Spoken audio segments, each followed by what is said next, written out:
Yes, nk'uko mubibona ni inkuru ikomeje kugenda ikwirakwira hirya no hino mu gihugu cyacu cy'u Rwanda. Ni inkuru nk'uko mubibona igaruka ku kirunga cya Muhabura giherereye hariya mu karere ka Burera, ubu ni mu ntara y'Amajyaruguru. Nk'uko mubibona ni inkuru rero aho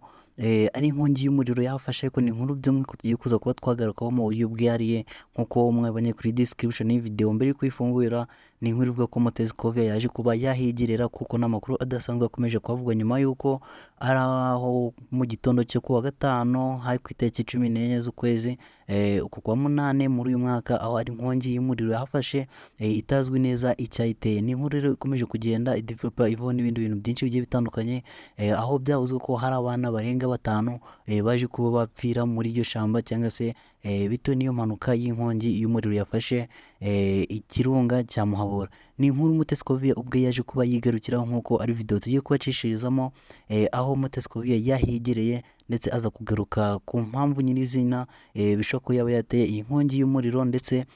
akanagaruka by'umwihariko kuri bano bana bagera muri batanu bavuga ko bashobora kuba bapfiriye muri iyi mpanuka. Nk'uko mubibona rero ni inkuru tugiye kuza kuba twabwira kuri byinshi. Icyo usabwa wowe ni ugukanda subscribe kugira ngo utazajya ucikwa n'inkuru zigiye zitandukanye tugenda tubagezaho kuri uyu muyoboro wacu wa YouTube. Isabwa nta kindi ukanda subscribe kugira ngo amakuru yose agenda aba agezweho akwirakwira hirya no hino mu gihugu cyacu cy'u Rwanda atazajya agucika, ahubwo akazajya akugeraho gatanu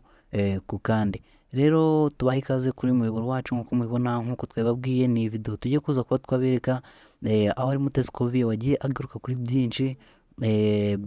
bishobora kuba byateye iyi nkongi y'umuriro yafashe iki kirunga cya Muhabura, nk'uko twababwiye giherereye hariya mu karere ka Burera mu ntara y'Amajyaruguru. Ni impanuka twavuga ko cyangwa se abaturage bavuze ko ishobora kuba yatewe n'umuturage umwe wari ufitemo umutiba, cyangwa se wari wagiye guhakura ubuki, bityo bitewe n'uko abaza kuba yifashisha umuriro kugira ngo abashe guhangana n'inzuki, bikarangira atayemo igikara, cyangwa se uwo muriro akaba yaje kuba yawusigamo aho mu ishyamba, bikaza kuba aribyo byateye iyi nkongi y'umuriro. Ni inkongi y'umuriro aho na meya w'akarere ndetse na guverineri w'intara y'Amajyaruguru bose baje kuba babigarukaho, bavuga ko bakora ibishoboka byose bakaza guhangana n'iyi nkongi y'umuriro hatarangirika byinshi cyane. Ndetse n'ikibazo baje kuba babazwa niba nta bikorwa remezo by'umwihariko nk'ingagi bikekwa ko ziba muri ya parike y'ikirunga niba zitarangirika, ariko yaje kubasubiza ko nta ngagi nyinshi zibamo hariya muri kiriya kirunga cya Muhabura.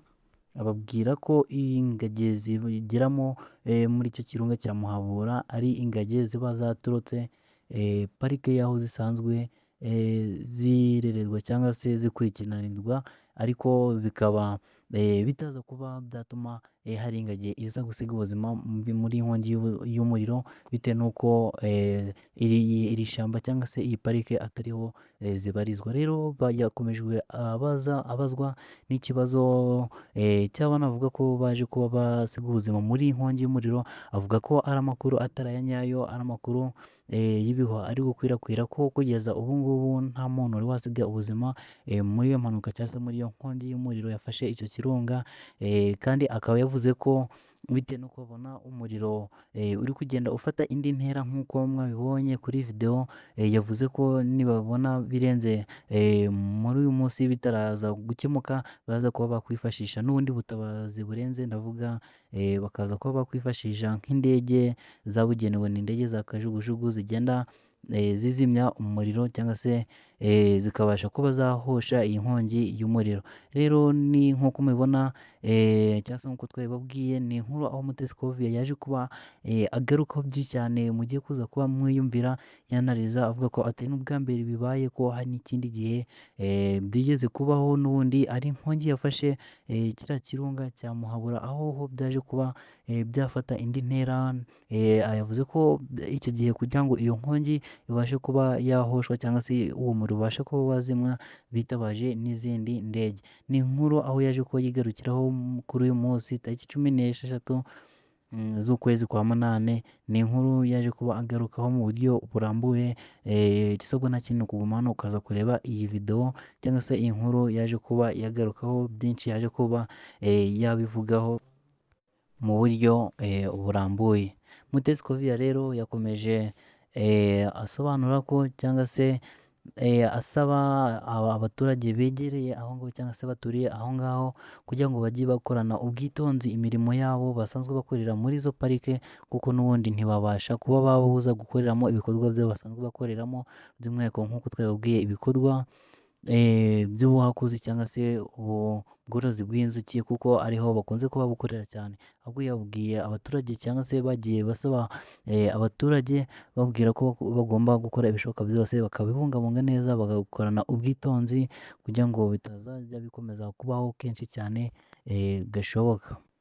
Ndetse nk'uko mubibona cyangwa se nk'uko bigaragara, iyi nkongi y'umuriro yibasiye cyane cyane mu gice giherereye hano mu gihugu cyacu cy'u Rwanda, naho abaturage bo mu gihugu cy'abaturanyi, ndavuga mu gihugu cya Uganda, kuko nk'uko mubizi iki ni ikirunga gihuza igihugu cyacu cy'u Rwanda n'igice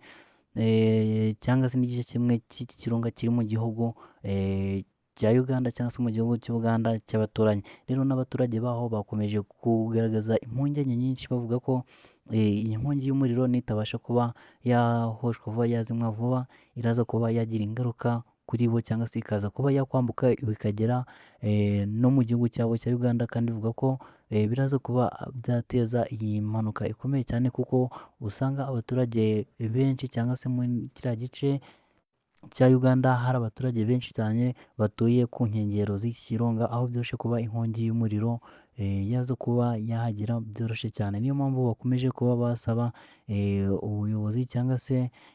bamenyesha abayobozi kugira ngo babashe kuba bahosha cyangwa se bazimya iyi nkongi y'umuriro vuba, bitaraza gufata indi ntera cyangwa se bitaraza kuba byagera ku rwego rukomeye cyane rwaza gutuma hari umuturage wundi uhasiga ubuzima. Rero mu gihe tukiri kubatunganyiriza iyi video nk'uko twababwiye, ni video tugiye kuza kubacishirizaho aha ngaha kuri muyoboro wacu wa YouTube, aho ari Mutesi Coffee yagiye abigarukaho kenshi cyane, mu by'umwihariko avuga kuri bariya bana bavuga ko baje kuba bahasiga ubuzima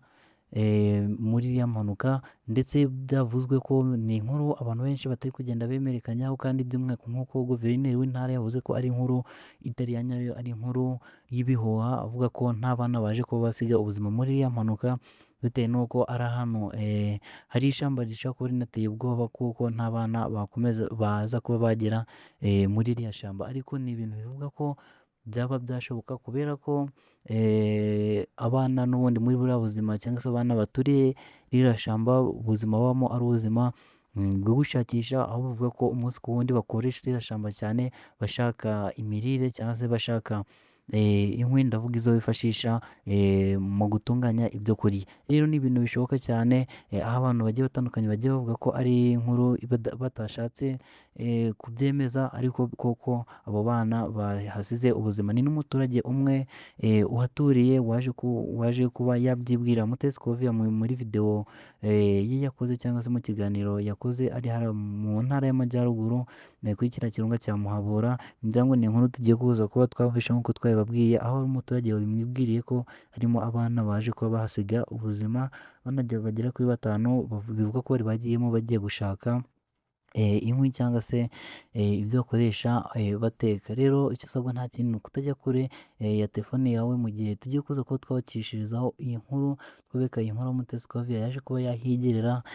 ukumva byinshi bivugwa kuri iyi nkuru. Kandi icyo usabwa nta kindi ni ukanda subscribe kugira ngo utazajya ucikwa n'izindi nkuru zigiye zitandukanye tugenda tubagezaho umunsi ku wundi. Ciao ciao.